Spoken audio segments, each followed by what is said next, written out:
نحمدہ ونصلی علی رسولہ الکریم اما بعد فاعوذ باللہ السمیع العلیم من الشیطان الرجیم بسم اللہ الرحمن الرحیم وعلی آلہ واصحابہ وازواجہ امہات المؤمنین والطابعین علی جمیع اولیاء امتہ اجمعین وَإِذْ أَخَذَ اللَّهُ مِيثَاقَ النَّبِيِّينَ وَإِذْ أَخَذَ اللَّهُ مِيثَاقَ النَّبِيِّينَ لَمَا آتَيْتُكُم مِّن كِتَابٍ وَحِكْمَةٍ ثُمَّ جَاءَكُمْ رَسُولٌ صدق اللہ العظیم۔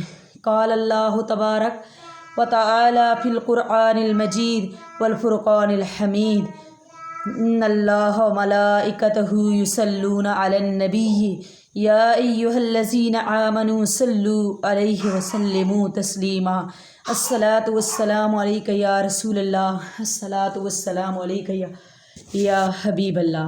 میرے نہایت ہی قابل قدر اسلامی بھائیوں، اسلامی بہنوں، میں آپ کے آگے عرض کرنا چاہتی ہوں محفل میلاد پاک کے بارے میں۔ اللہ تعالیٰ آپ سب کو خیریت سے رکھے، سکون میں رکھے، جہاں رکھے آباد رکھے، خوش رکھے۔ یہ محفل سرکار دو عالم سرور کائنات تاجدار انبیاء حضرت سیدتنا محمد صلی اللہ علیہ وسلم کے میلاد پاک کی محفل ہے۔ محفل میلاد کی شان بہت بلند و بالا ہے، اس لیے محفل میلاد کا سب سے پہلے اہتمام کسی مولوی نے نہیں کیا، کسی مفکر نے نہیں کیا، کسی محدث نے نہیں کیا، کسی مفسر نے نہیں کیا، کسی عالم دین نے نہیں کیا، بلکہ کسی ولی اللہ نے نہیں کیا، بلکہ خود خالق کائنات اللہ تبارک و تعالی جل شانہ نے خود محفل میلاد کو سجایا۔ آج لوگ کہتے ہیں جی محفل میلاد تو بدعت ہے، یہ سنیوں نے بدعت جاری کی ہے، کہتے ہیں کہ یہ سنیوں نے بدعت جاری کی ہے۔ عزیز بہنوں، عزیز بھائیوں، محفل میلاد بدعت نہیں ہے۔ محفل میلاد تو اس وقت سجائی گئی جب لفظ بدعت بھی رائج نہیں ہوا تھا۔ قرآن پاک اس کی گواہی دیتا ہے، سورہ آل عمران میں اللہ تبارک و تعالی خود ارشاد فرماتے ہیں،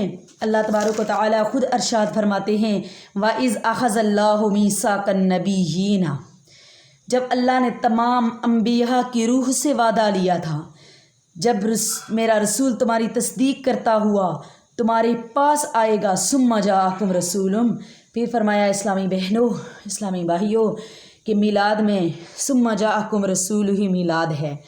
میلاد میں سرکار کے آنے کی بات ہوتی ہے نا۔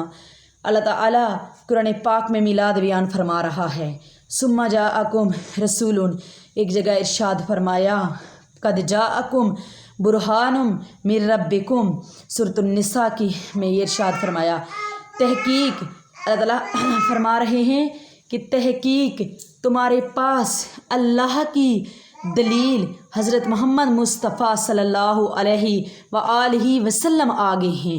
ایک اور جگہ ارشاد فرمایا ثم جاءکم من اللہ نور، تحقیق کہ تمہارے پاس اللہ کی طرف سے نور آیا ہے۔ سورۃ المائدہ کی آیت نمبر 15 میں ہے کہ قد جاءکم من اللہ نور، تحقیق آ گیا تمہارے پاس اللہ کی طرف سے نور۔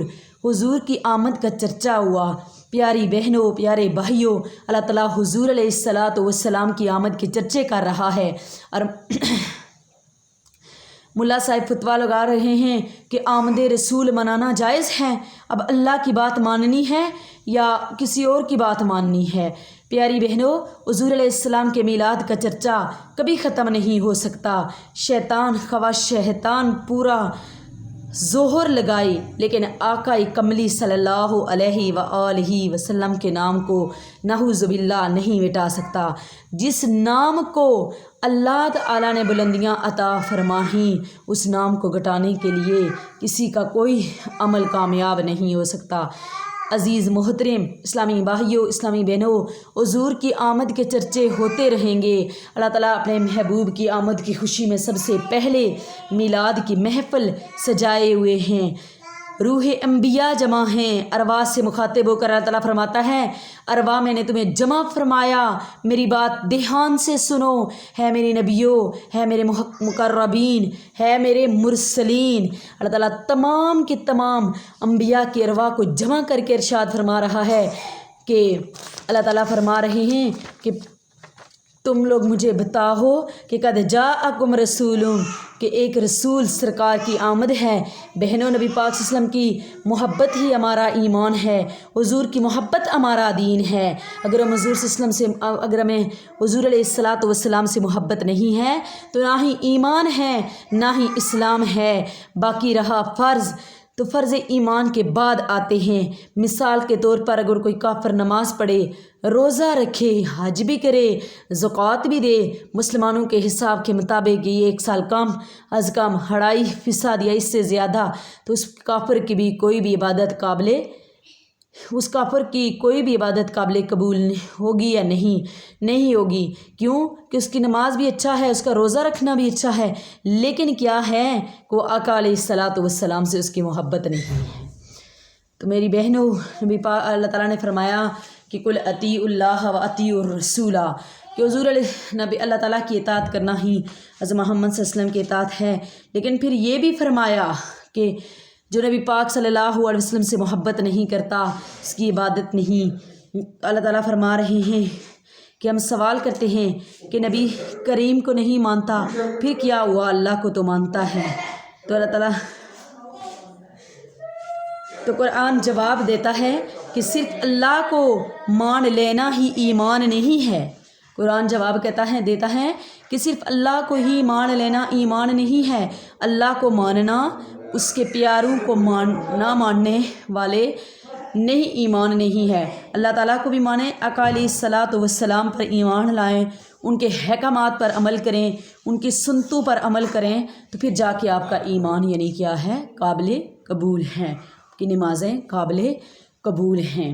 تو ایک شعر تھا فلک، آقا علیہ الصلاۃ والسلام کے بارے میں تھا، وہ میں نے شاید پہلے بھی عرض کیا تھا کہ فلک خوبصورت سجایا نہ ہوندا، تو اس میں یہ تھا کہ اگر نہ ہی میلاد آندے، نہ ہی نعت خوانی، نہ ہوا ہی ہوندی، نہ ہی پانی، نہ خاکی نہ نوری، دنیا تے کسی چیز دا بھی سایہ نہ ہوندا، جے رب نے محمد نو بنایا نہ ہوندا۔